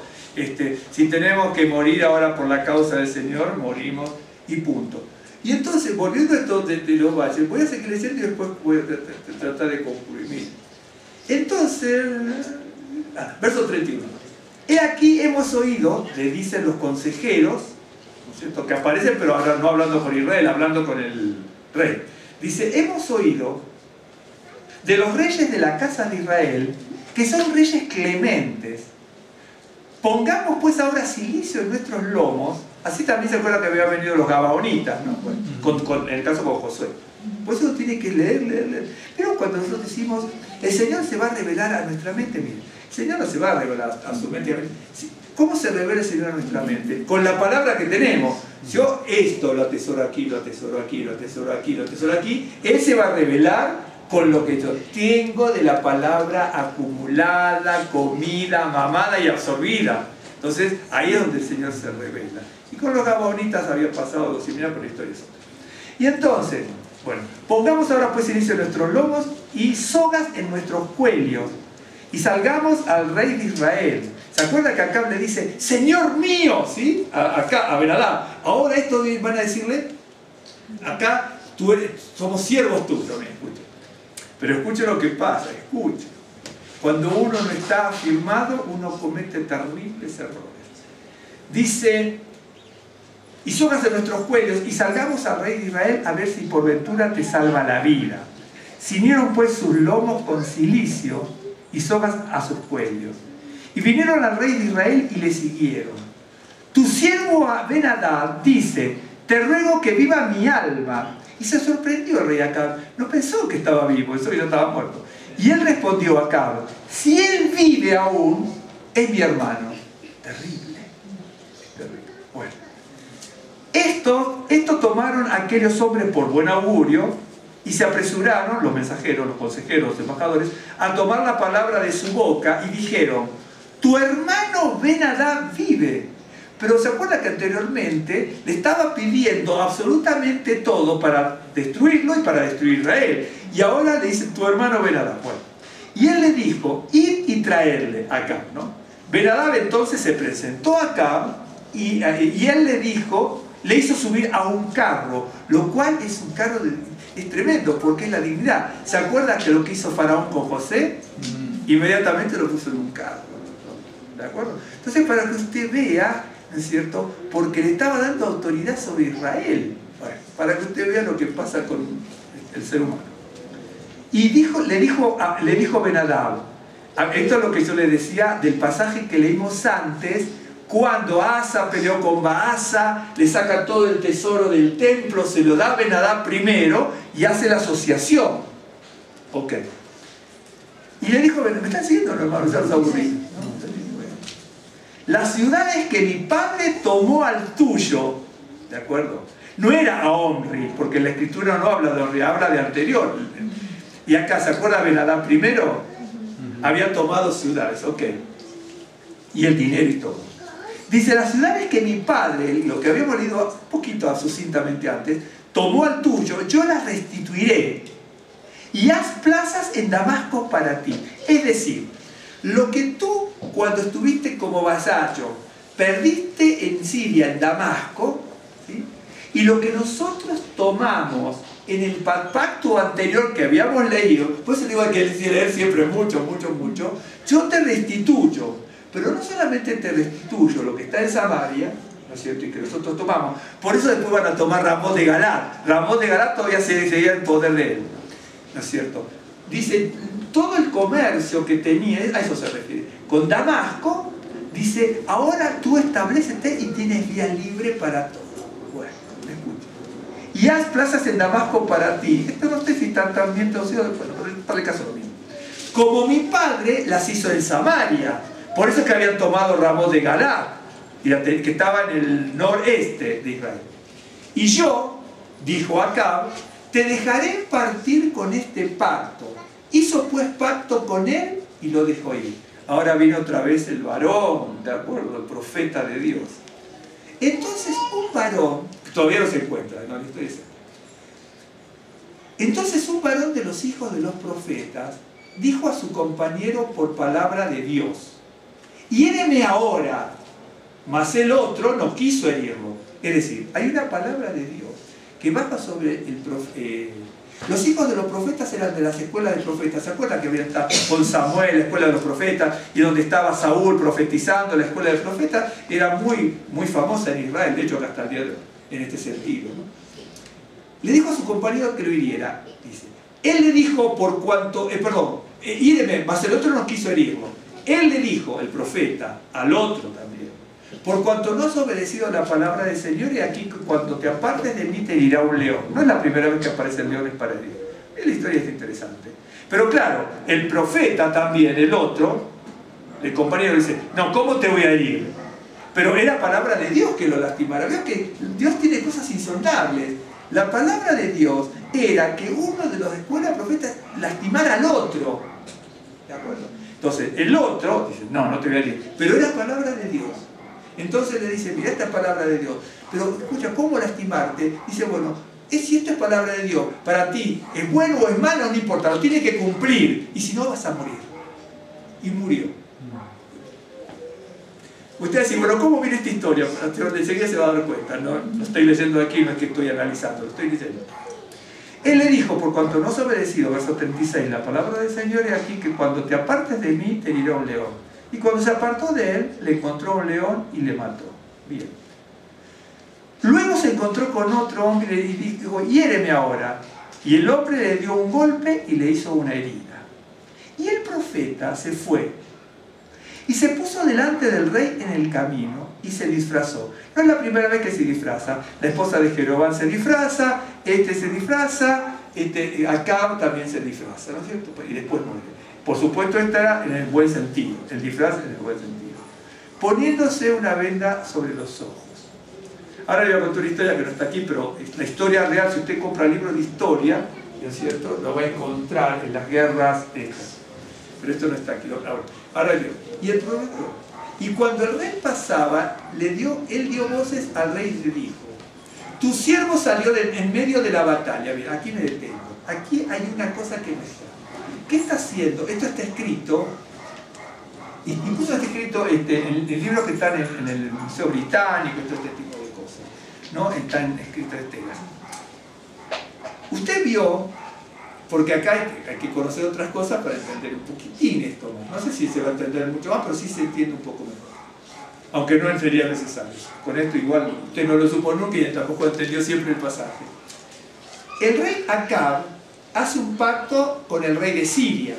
Si bien en este momento estaba para abajo el rey de Siria, ¿se acuerda que en un momento estuvo a punto de morir y después formó un ejército gigante y volvió igual al cabo de un año? Así que tienen recursos. Y entonces sabe que como dónde se podía apoyar Acab. Entonces Acab esto lo deja vivir. ¿Por qué? Porque en estas épocas también Israel tenía problemas con Asiria. Siria está acá arriba, ¿no es cierto? Y Asiria está en el este. Y en ese momento estaba Salmanasar III, ¿de acuerdo? Salmanasar III tenía un ejército poderosísimo. Entonces, ¿no es cierto? Esto está escrito, no es cuento. Acab se asocia con Ben-Hadad, por eso lo dejó vivo, porque dice, si yo lo mato, me quedo sin socio. ¿De acuerdo? Si yo lo mato, me quedo sin socio, aunque él pensó que estaba muerto. Si lo mato, me quedo sin socio. Entonces, estimamos que lo deja vivo. Lo otro está en la historia, hay que meterlo, pero es así la historia. Si uno compra buenos libros de historia, va a encontrar este tipo de cosas, la historia de Babilonia, así. Y entonces, ¿qué ocurre? En este momento está en camino de la guerra. ¿De acuerdo? Bien. Bueno, hasta ahí. Ya sabemos, Salmanasar es de Asiria, invadía. Ben-Hadad, no sé quién con uno, pero que no me acuerdo eso de la historia. Acá se asocia con Ben-Hadad y viceversa, los dos juntos se asocian para hacer frente a los asirios que venían del este. Ok, bien, sigo acá. ¿Me está siguiendo? Esa parte va en el medio ahí. Dice, el profeta se fue, verso 38, y se puso delante del rey en el camino. Y se disfrazó, por si no lo hubiera reconocido, ¿no?, poniéndose una venda sobre los ojos. Cuando el rey pasaba, el profeta dio voces al rey y dijo, tu siervo salió de en medio de la batalla, porque había guerra, ¿de acuerdo? Por eso se había asociado con Ben-Hadad, porque avanzaba Salmanasar con el ejército asirio. Bien. Dice, tu siervo salió en medio de la batalla. Y aquí, escuche bien, que se me acercó un soldado, el profeta está diciendo, se me acercó un soldado y me trajo un hombre diciéndome, esto es el mismo caso de que cuando Natán le habla a David de Betsabé, Dice, había un hombre que tenía un montón de ovejitas, otro que tenía una, se la sacó, y dice, pobre hombre, la ovejita. Dice ese, qué bárbaro, qué porquería persona. A ese tipo que le sacó la pobre ovejita hay que matarlo. Digo, no eres tú, dice. ¿Me estás siguiendo? Por eso le digo antes cuando dice, el Señor me añada, hay que tener mucho cuidado cuando uno dice algo o cuando otro le dice algo, hay que tener mucho cuidado. ¿Qué es lo que va a responder? Porque va a caer sobre uno. Que tener mucho, y no es el único caso ese, hay otros casos de situaciones en donde uno responde ante un mensaje como el caso Natán. Por eso digo, uno tiene que leer y sacar con maravilla. Dice, bueno, diciéndome, guarda a este hombre, y si llegare a huir, tu vida será por la suya, o pagarás un talento de plata. Es decir, el profeta, el otro rey no entiende nada. Dice, mira, yo estoy vendado todo así, pero vengo de la guerra, estoy herido, me trajeron un hombre y me dijeron que lo guarde, que lo cuide. Si no lo guardo yo, mi vida va a ir por la vida de él. Y si no, tengo que pagar, dice aquí, un talento de plata, que en kilos nuestros son más o menos aproximadamente 34 kilos de plata, un talento. Y mientras tu siervo, el profeta está diciendo, mientras tu siervo, yo profeta, estaba ocupado en una y en otra cosa, el hombre desapareció. Entonces el rey de Israel le dijo, esa será tu sentencia, tú la has pronunciado. Entonces, si tú no cumpliste el objetivo, ¿no es cierto? Entonces, o pagas los 34 o mueres. ¿Me está siguiendo? Lo mismo que Natán y David.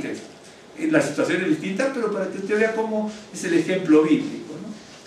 Pero él, el profeta, se quitó de pronto la venda sobre sus ojos, y el rey de Israel conoció que era de los profetas.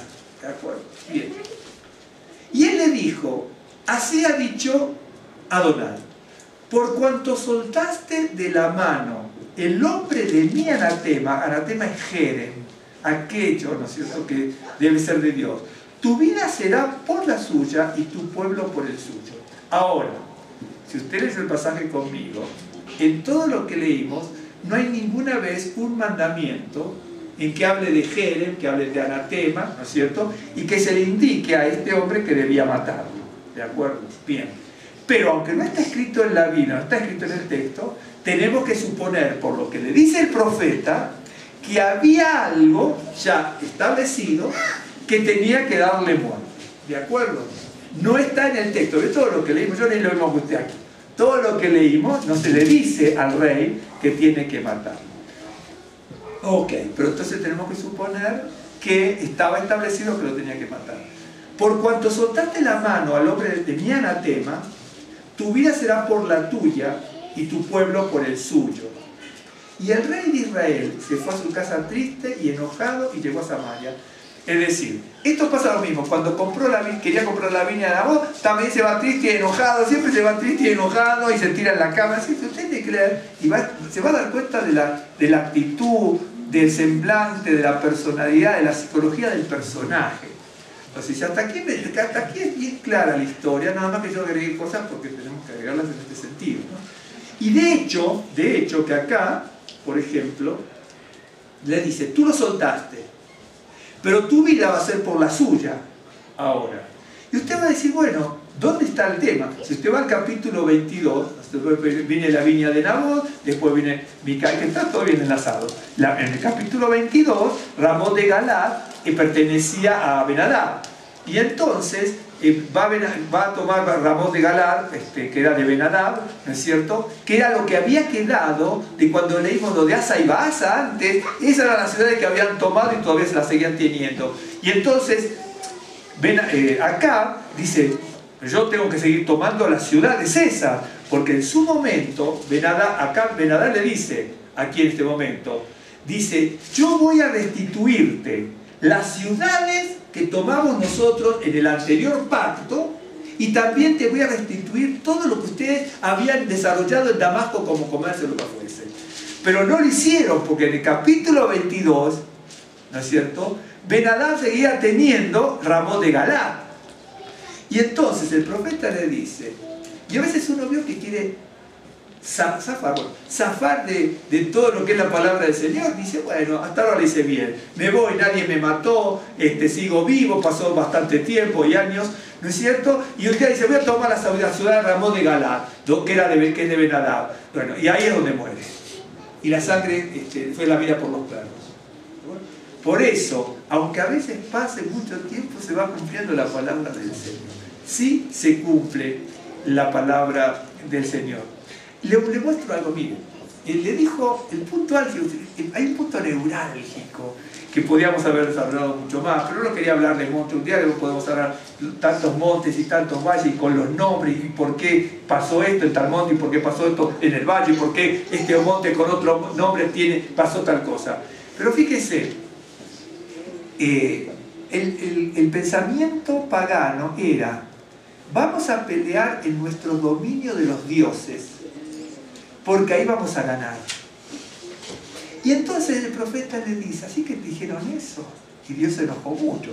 Dice, porque dice que yo peleo en los montes y no en los valles, ¿no es cierto? Y entonces dice, nuestro Dios nos hace ganar en el monte y nos hace ganar en el valle. O a lo mejor nos hace perder por nuestra incapacidad, como le dijo en la parashá que leímos, ¿no es cierto? Entonces, ustedes van a pervertirse tanto que por más que me clamen va a haber un momento que me voy a esconder y punto. Y entonces a veces nosotros pensamos como los sirios también, ¿no es cierto? Cuando estamos bien, ¿no es cierto? Leemos la Biblia, oramos, vamos contentos y decimos, hermano, esto video. Cuando estamos mal, ¿no es cierto? Pensamos como los sirios. Entonces Dios me ayuda cuando estoy bien, Dios me ayuda cuando tengo salud, Dios me ayuda porque ahora ya tengo acá la bolsa con cierto gustito de dinero, Dios me ayuda en la prosperidad, Dios me ayuda por esto, aquello, lo otro. Pero cuando estoy mal, ¿no es cierto? Parece que Dios es el Dios de los montes y no que no desciende conmigo en los valles, ¿no? Entonces yo me noté algunas cosas de aquí, que anoté algún pensamiento, ¿no? Te lo muestro algo que es interesante y le muestro algo ya la conclusión para que usted la vea, ¿no? Que es bien interesante, es bien interesante. En algún momento vamos a estar en el monte y otros en el valle. Es más, la sabiduría, el conocimiento, la capacidad, la experiencia que tenemos como una vida de monte, la vamos a necesitar porque después del monte siempre vamos a tener que descender al valle, siempre, hasta el día que nos muramos. Entonces lo tenemos que es bien interesante y después le voy a leer otro pasaje para terminar. Dice que el Dios que es capaz de prosperarnos es también de consolarnos cuando perdemos todo. Es decir, tenemos prosperidad en el monte, pero cuando estamos en el valle y perdemos todo, ese mismo Dios nos consuela aquí abajo. Por eso le dice a Jacob, no temas descender a Egipto, a la profundidad, porque yo allí te voy a hacer una gran nación. Yo voy a descender contigo, es el Dios del valle, el Dios de la profundidad ahora, y también te voy a hacer ascender. Si uno lo analiza de otra manera, le está diciendo esto, mira, Jacob, yo voy a descender contigo, pero ojo, el que te va a ascender soy yo. Lo dice de otra manera, pero da a entender eso. Es decir, cuando estás arriba, soy yo. Cuando estás abajo y subes, no eres tú, soy yo.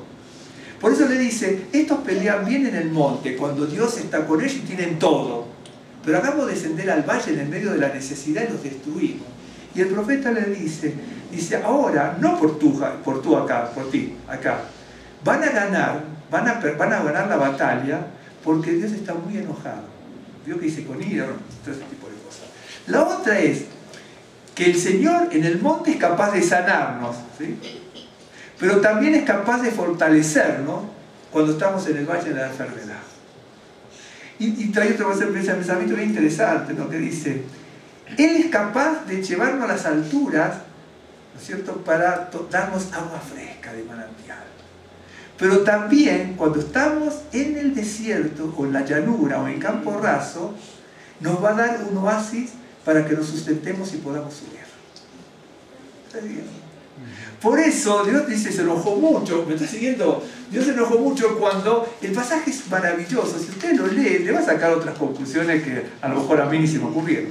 Ok, pero fíjese, les voy a mostrar algo para que vean. Porque usted dice, ¿por qué tenemos que estar en el valle? Se lo voy a mostrar. O porque en alguna ocasión podría ser. En el Nuevo Pacto hay muchos pasajes de esto, pero hay uno que me gustó mucho, muy significativo como para verlo, ¿no? Es en Mateo 17.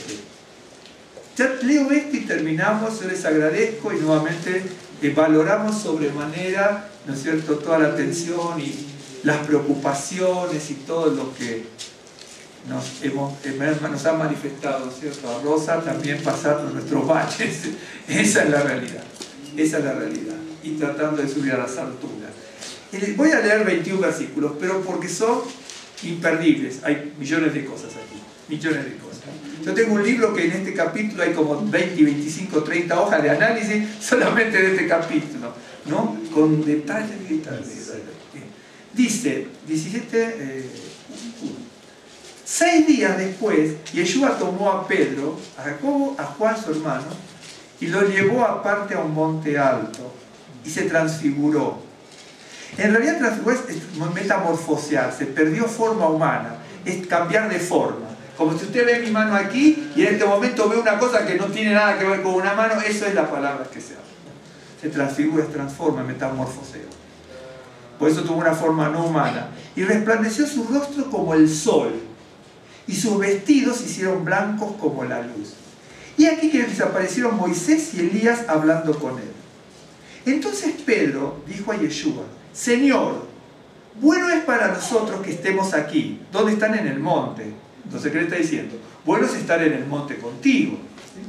Si quieres, hagamos aquí 3 enramadas, que son como Sukkot, cabañas, una sukkah. En este caso Sukkot, porque son enramadas, tiendas de campañas, Sukkot, ¿no es cierto? Bueno, una para ti, otra para Moisés y otra para Elías. Mientras él aún hablaba, una nube de luz los cubrió. Y aquí una voz desde la nube que decía: este es mi hijo amado, en quien tengo complacencia, a él oír. Me anticipo porque ya no voy a dar vuelta a la hoja. Lo que le está diciendo Pedro: Señor, estamos en el monte, ¿no es cierto? Y en el monte que estamos viendo maravillas. Imagínense nosotros, entonces estemos en el monte y aparezcan luces, esto, aquello, esto, que aparezca, y bueno, Yeshua, que tenía una forma humana, que aparezca con forma no humana, que los vestidos empiecen a resplandecer, aparezca Moisés y Elías. Yo lo más seguro, y aparte con mi problema de expresión, me acuerdo de un síncope, claro. Claro, por eso a lo mejor Dios no nos muestra ciertas cosas porque no estamos preparados físicamente. Vieron cuando decimos resucitarán muertos. Imagínate estar en un velorio y está allí y el cajón se empieza a mover y salimos todos corriendo. Claro, pero lo que pasa es que no estamos preparados. Dios nos va a preparar, claro, para cada cosa el Señor nos va a preparar. Nos tiene que preparar. Algunos nos sentimos muy poderosos como estamos medio subiendo al monte, por así decirlo, pero cuando viene la situación compleja, digo porque a nosotros nos ha pasado cosas también. Pedro lo que le está diciendo: Señor, estamos en el monte. Él lo sabía, quién subirá al monte santo, el monte de aquí, el monte de allá, el monte... yo elegí a Basán, eso en el punto de lo hablamos porque es más complejo. Yo tomé a Basán como monte santo. ¿Por qué Basán, monte santo? Pero es interesante. Y entonces lo que está diciendo: si subimos al monte, no descendamos más, quedémonos en el monte, donde aparece nada menos que Elías. Y bueno, si aparecen Moisés y Elías, van a aparecer otras grandes manifestaciones, y esta ya es el fin de todo. ¿No es cierto? ¿Me está siguiendo? No quieren descender al valle ahora, porque ellos habían venido del valle. ¿Se acuerdan que en el valle habían dejado a los demás discípulos que no pudieron sanar a un lunático? ¿Se acuerdan usted? Ok, preste atención y ya terminamos. Al oír esto, los discípulos se postraron sobre su rostro y tuvieron gran temor. Entonces Yeshua se les acercó y los tocó y dijo: levantaos, no temáis. Alzando los ojos, a nadie vieron sino a Yeshua solo. Cuando descendieron del monte, se van al valle. ¿De acuerdo? Lo que ellos vieron es que el Dios Todopoderoso se manifiesta en el enviado, en el Mesías, como el Dios, como el monte de Dios, ¿no es cierto? O el Dios de los montes, porque dice: este es el Dios de los montes, decían anteriormente. Si pelean en el valle, ahí no tienen poder. Y entonces ellos dijeron: el Dios el monte de Dios, bueno, el Dios del monte, Adonai, el creador, se manifestó en el monte y en Yeshua. Y entonces si se manifestó de esta manera, quedemos en el monte ahora. ¿De acuerdo? Hay muchos pasajes que hablan de las cosas importantes de los montes. Y entonces dice: Aquí, escuche bien, pero es bien interesante. ¿Cuándo descendieron? Pedro no quería descender, quería vivir en las enramadas, por eso. ¿Se acuerdan? Yo una vez leí unos midrashim de Sukkot. La palabra Sukkot es cabaña, Sukkot cabaña. Pero cuando dice que habitaron en cabañas en el desierto, uno lo toma como cabaña de cabaña.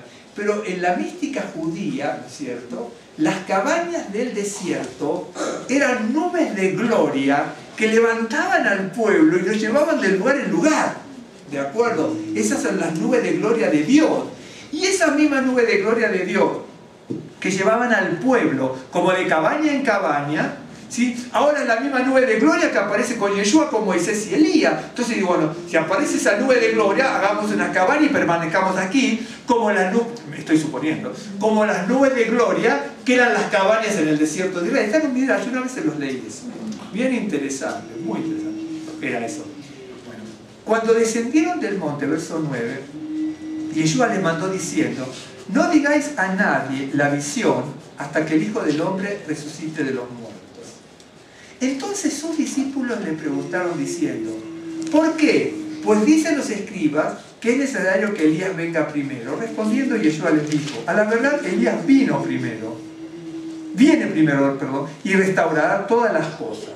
Mas os digo que Elías ya vino y no le conocieron, sino que hicieron con él todo lo que quisieron. Así también el Hijo del Hombre padecerá de ellos. Entonces los discípulos comprendieron que les había hablado de Juan el Bautista. Cuando llegaron al gentío, ya en el valle, porque descienden del monte, cuando descendieron al gentío, vino a él un hombre que se arrodilló delante de él, diciendo: Señor, ten misericordia de mí, de mi hijo, que es lunático y padece muchísimo, porque muchas veces cae en el fuego y muchas en el agua. Yo lo he traído a tus discípulos, pero no le han podido sanar. Respondiendo, Yeshua dijo: oh generación incrédula y perversa, ¿hasta cuándo he de estar con vosotros? ¿Hasta cuándo os he de soportar? Traédmelo aquí. Respondió Yeshua, y reprendió Yeshua al demonio, el cual salió del muchacho y este quedó sano desde aquella hora. Viniendo entonces los discípulos a Yeshua aparte, dijeron: ¿por qué nosotros no pudimos echarlo afuera? Yeshua les dijo: por vuestra poca fe, porque de cierto os digo que si tuviereis fe como un grano de mostaza, diréis a este monte, pasaos de... Este es el otro pasaje, ¿no? Igual al que leemos del 21-21. Diréis a este monte, pásate de aquí allá, y se pasará, y nada os será imposible. Mas este género no se sabe sino con oración y ayuno. Hasta aquí. Claro que vamos con esto. Vio que había estado en el monte y descienden. Pedro, no sé los otros, pero Pedro toma la bandera y la palabra de la banderada y le dice: quedémonos, que esa es la realidad. Hacer una azúcar es permanecer, ¿no? Y tener esa ilusión, esa expectativa, esperanza de los antecedentes que yo les dije, las nubes de gloria que llevaban al pueblo de Israel como que serían como si fueran cabañas, ¿no?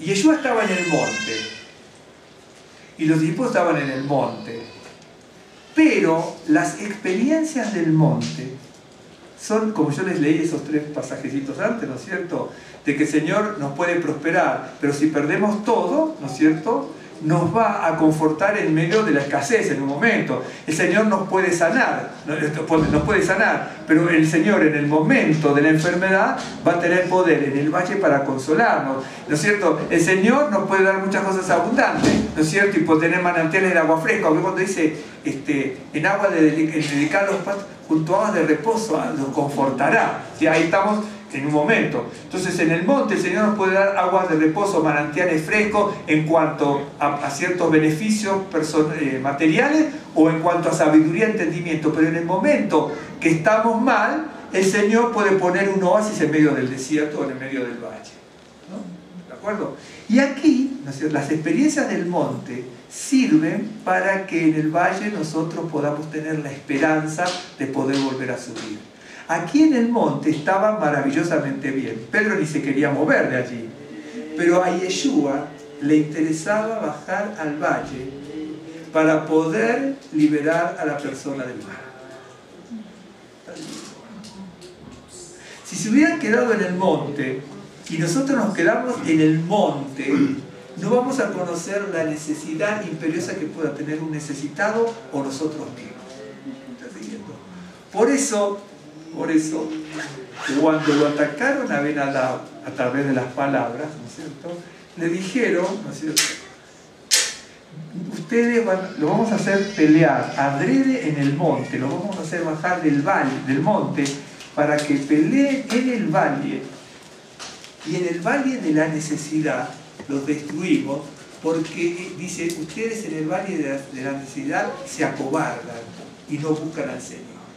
Y el profeta dice, eso es lo que se tiene que suponer, y el profeta le dice, no era por acá era impío, pero acá vas a ganar, dice, porque Dios está muy enojado, porque están diciendo que no es el Dios completo, que es el Dios insuficiente, que es el Dios limitado.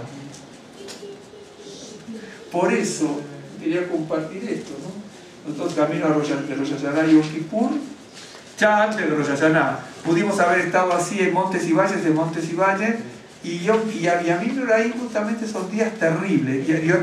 Noraim es plural de Norá, que Norá significa terrible, significa reverente, ¿no es cierto?, etc. Y entonces, podemos andar ahora, ¿no es cierto?, camino de Yom Kippur en algún valle. En el valle incluso de la angustia espiritual, de la depresión, de problemas personales, de problemas familiares, de cómo será el futuro, que la economía, que los trabajos, que la salud y tantas otras cosas, ¿no? Entonces, que en medio de ese valle, camino a Yom Kippur, ¿no es cierto?, al derramamiento de sangre del Cordero, el Señor nos pueda sustentar. Vamos a hacer una oración. Padre bendito, Baruch Hashem, bendito sea tu nombre, Señor, sea a ti la gloria, la alabanza de nuestro corazón. Te damos gracias por este momento que compartimos, Señor, con esperanza, con expectativa, con gozo, con ilusión en nuestro corazón, de que tú estás en nosotros, con nosotros, sobre nosotros, en medio nuestro, Señor. Humillamos nuestro corazón delante del trono de la gracia, Señor, doblegamos nuestro espíritu y nuestra cerviz en el lugar de tu presencia, en el altar, en el lugar profundo, y clamamos a ti como creador del cielo y de la tierra, como El Shaddai, como el Elión. Señor, clamamos a ti como creador de nuestras vidas, dador de la vida, que nos ha sostenido, sustentado hasta este día, Señor. En nuestras vidas hemos subido muchas veces a tu presencia, otras veces hemos caído, Señor, otras veces hemos postrado nuestras vidas, Señor, en los valles, en el lodo cenagoso, en los desiertos de la vida, pero sabemos que tú eres Dios de montes, Dios de valles, eres el Dios de la creación, el Dios del universo, el Dios de la eternidad hasta la eternidad, el Dios de milagros, prodigios, señales y maravillas. No hay nada imposible para ti.